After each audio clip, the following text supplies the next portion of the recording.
We open with a parasailing scene of Isla Sorna. A kid named Eric Kirby and mom's boyfriend Ben Hildebrand think parasailing over prehistoric hellscape sounds like a fun Saturday. Pro tip: if your idea of family fun involves floating over dinosaur death pits, I hope your insurance plan covers genetic splicing regret. Spoiler, the boat disappears, it's torn to shreds, and the kid and boyfriend crash land. Cut to Dr. Alan Grant. He runs a lecture about how those cloned monsters are not dinosaurs.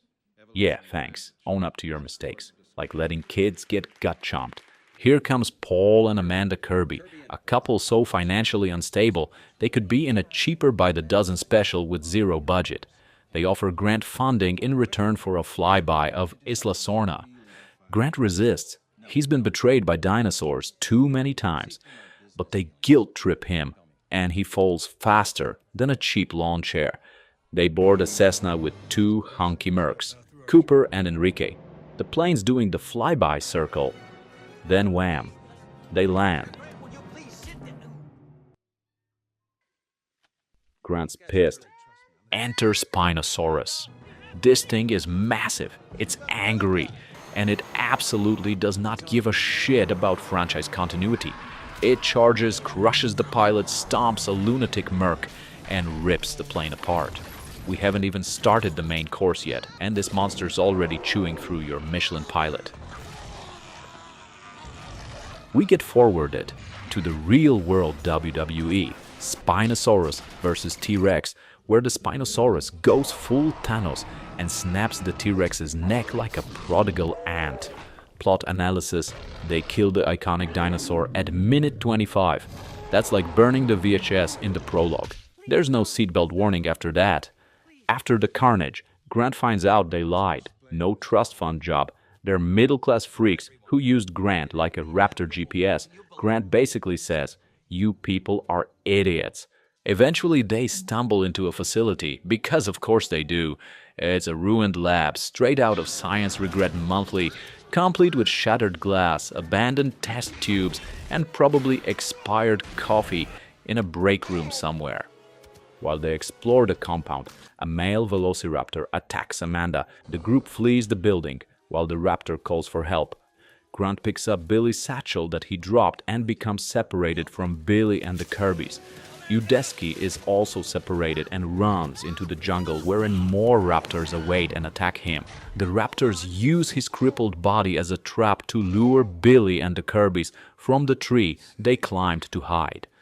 Meanwhile, Grant suspects that the raptors are searching for something while observing two of them communicating, and is later ambushed by raptors. A jungle camouflaged Eric throws tear gas to fend off the raptors and rescues Grant. They take shelter in an overturned supply truck, wherein Eric reveals that he managed to survive by salvaging supplies and food from the InGen compound and used gas grenades to evade dinosaur attacks. The next day, Grant and Eric hear Paul's satellite phone ringing and are reunited with the Kirbys and Billy. Paul explains that he gave the phone to Nash before he was devoured.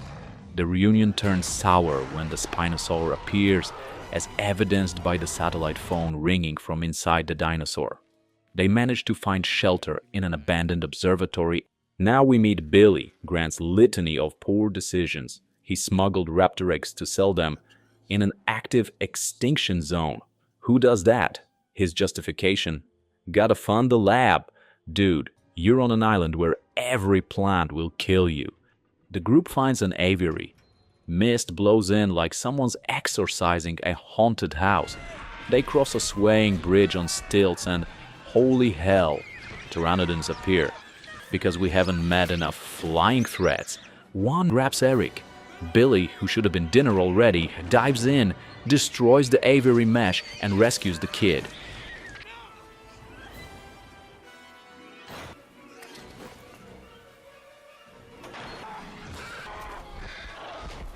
So they decide to float downriver.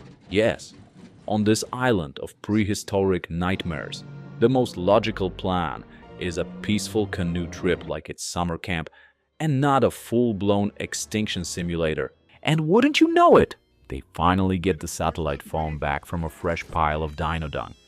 Yes, you read that correctly. The phone was passed, digested, and is now part of a steamy pile of excrement. It still works, because in this universe, Nokia doesn't just make phones, they make indestructible plot devices. The Spinosaurus is back, probably still pissed about the phone call. It's like the dino version of "You Up" at 3 a.m. Cue a tense boat attack scene where the Spinosaurus proves it can swim, because why the hell not? We needed more reasons to hate this thing. But wait, just when the Spinosaurus returns for a final boss battle, it gets scared off by flares? No epic showdown, no explosions, just fire sticks and a lot of yelling. The movie basically rage quits the dinosaur arc right here. Everyone's wet, traumatized, and still really underdressed for the occasion. The raptors finally catch up. Not just any raptors, supermodel raptors with feathers and fashionably angry scowls. They're smarter, faster, and more vengeful than your ex. They ambush the group in the jungle, and it becomes very clear that stealing their eggs was the dino version of insulting someone's mom. The eggs are returned to the raptors, and using the raptor resonating chamber, Grant fakes a signal that momentarily confuses the carnivores, who retreat with their eggs when they hear the approach of some helicopters. Moments later, helicopters show up. Marines, guns, actual resources. Alan, Eric, Amanda, Paul, and a resurrected Billy. He's just chilling in a neck brace like it's no big deal. Fly away as the camera pans over the island of regret one last time.